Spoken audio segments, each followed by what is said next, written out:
Abụ ọma isi nke 9. Abụ ọma nke dịrị onyeisi abụ n'elu Motula Ben. Abụ ọma David. M ga-eji obi m niile kelee Jehova. M ga-akọkwa akụkọ oke ọrụ gị niile. M ga-aṅụrị ọṅụ, obi m ga-atọkwa ụtọ n'ime gị. M ga-abụkwa aha gị abụ ọma, gị onye kachasị ihe niile elu. Mgbe ndị ilo m laghachiri azụ, sụọ ngọngọ, sikwa n'ihu gị laa n'iyi, n'ihi na ikpewo m ikpe ziri ezi na okwu ikpe m. Ị nọdụrụ n'ocheeze bụrụ onye ikpe na-emezi omume. Ịbasiwo mba niile ọzọ mba. Imewo ka ndị na-emebi iwu laa n'iyi. Hichapụwo aha ha ruo mgbe niile ebighị ebi. Ndị iro agwụsiwo. Ha bụ mkpamkpa ebe ruo mgbe ebighị ebi. Ọzọ, obodo niile nke ị họpụworo ncheta ha, ọbụla oke obodo ahụ alawa n'iyi. Ma Jehova na-anọdụ dịka eze ruo mgbe ebighị ebi. O doziwo ocheeze ya ikpe ikpe. Ya onwe ya ga-ekpewa dum mmadụ bi ikpe n'ezi omume. Ọ ga-ekpe ndị niile dị n'ụwa ikpe n'izi ezi. Jehova bụkwara onye na-azọpịa ụlọ elu, bụ ụlọ elu nke dịrị mgbe niile nke mkpa. Ọzọ, ndị maara aha gị ga-atụkwasị gị obi, n'ihi na ị hapụghị ndị na-achọ gị, Jehova. Bụkuonụ Jehova abụ ọma, bụ onye bi na Zayọn. Gosinụ ezi omume ya niile n'etiti ndị niile dị iche iche. N'ihi na onye na-ajụta ọbara ndị e gburu egbu echetawo ha. Ọ chezoghị iti mkpu nke ndị e wedara n'ala. Meere m amara, Jehova. Hụ mweda m n'ala nke sitere n'aka ndị na-akpọ m asị. Gị onye na-ebuli m elu site n'ọnụ ụzọ ámá ọnwụ.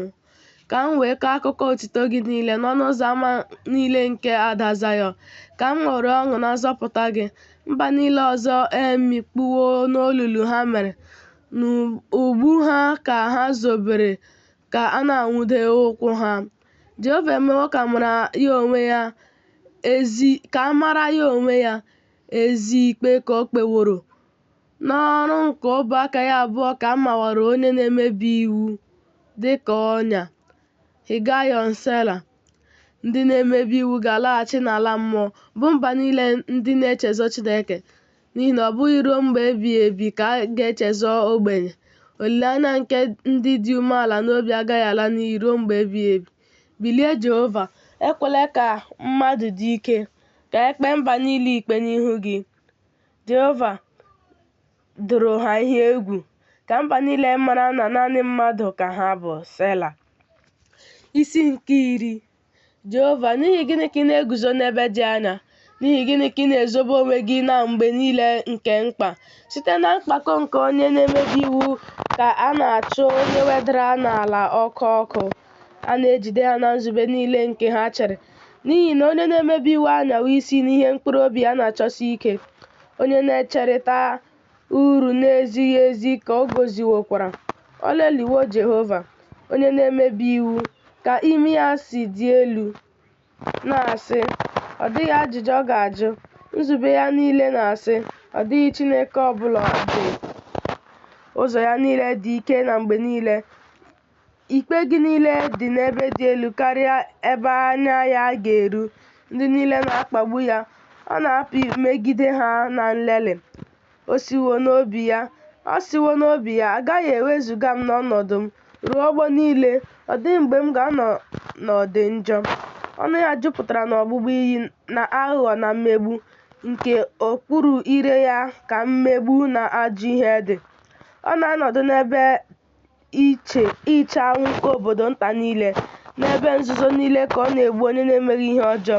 Anya ya abụọ na-ewere nzuzo nyọgide onye na-ahụju anya. Ọ na-eche anwụ n'ebe nzuzo dịka ọdụm nke okwu ọhịa ya. Ọ na-eche anwụ ịnwude onye wedara n'ala.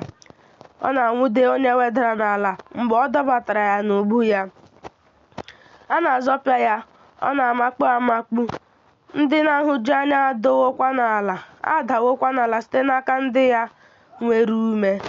O siwo n'obi ya, Chineke chezuwo, o zobewo ihu ya, ọ dịghị mgbe ọ hụrụ ya. Bilie, Jehova Chineke, welie aka gị elu. Echezọla ndị e wedara n'ala. N'ihi gịnị ka onye na-emebi iwu leliworo Chineke? Ọ siwo n'obi ya, ị gaghị ajụ ajụjụ.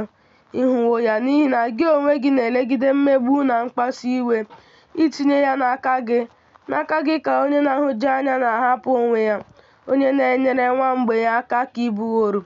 Tijie ogwe aka gị nke na-emebi iwu, onye ọjọọ kwa. Ị ga-agụta mmebi iwu ya ruo mgbe ị gaghị achọta ya. Jehova bụ eze ruo mgbe niile ebighị ebi. Mba niile ọzọ esiwo n'ala ya lapụ n'iyi. Ị nụwo ihe ndị dị umeala n'obi na-achọsi ike Jehova. Ị na-edozi obi ha, ị na-eme ka ntị gị gee. Ikpe nwa mgbei na onye a na-azọpịa azọpịa ikpe, ka mmadụ nke sitere n'ụwa wee ghara ime ka mmadụ makwa jijiji ọzọ. Isi nke 10. Abụ ọma nke dịrị onyeisi abụ, abụ ọma nke Devid. Na Jehova ka m gbabaworo. Unu si aṅaa si mkpụrụ obi m, felagaanụ n'ugwu unu dịka nnụnụ. N'ihi na lee, ndị na-emebi iwu na-azọ ụta ha ụkwụ ikwe ya. Ha edoziwo akụ ha niile n'elu eriri ụta. Ịgba ndị obi ha ziri ezi n'ọchịchịrị. N'ihi na a na-akwada ide niile. Gịnị ka onye ezi omume meworo? Jehova nọ n'ụlọ ukwu ya dị nsọ. Jehova n'eluigwe ka ocheeze ya dị. Anya ya na-ahụ, mgbugbere anya ya na-anwa ụmụ mmadụ. Jehova na-anwa onye ezi omume, ma onye na-emebi iwu na onye na-ahụ ihe ike n'anya ka mkpụrụ obi ya na-akpọ asị. Ya mee ka igbudu zọkwasị ndị na-emebi iwu dị ka mmiri ozuzo, ka ọkụ na brimstone na ifufe dị ọkụ bụrụ oke iko ha. N'ihi na onye ezi omume ka Jehova bụ, ezi omume ka ọ hụrụ n'anya, ndị ziri ezi ga-ahụ ihu ya. Isi nke 12. Abụ ọma nke dịrị onyeisi abụ n'elu octave. Abụ ọma Devid. Jehova zọpụta, n'ihi na onye ebere agwụsiwo, n'ihi na ndị kwesịrị ntụkwasị obi agwụpụwo n'etiti ụmụ mmadụ. Ihe efu ka ha na-ekwurịta, otu onye na ibe ya. Egbugbere ọnụ nke na-ekwu okwu ihe ụtọ na obi abụọ ka ha ji ekwu.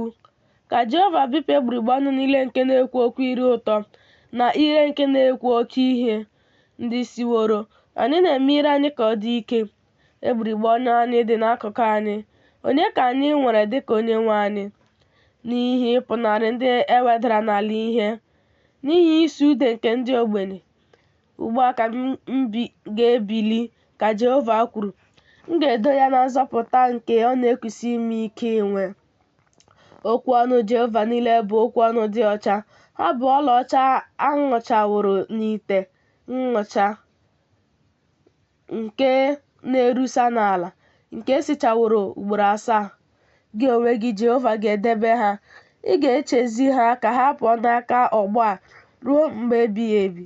Ndị na-emebi iwu na-ejegharị gburugburu mgbe a na-ebuli ihe jọgburu onwe ya elu n'ebe ụmụ mmadụ nọ.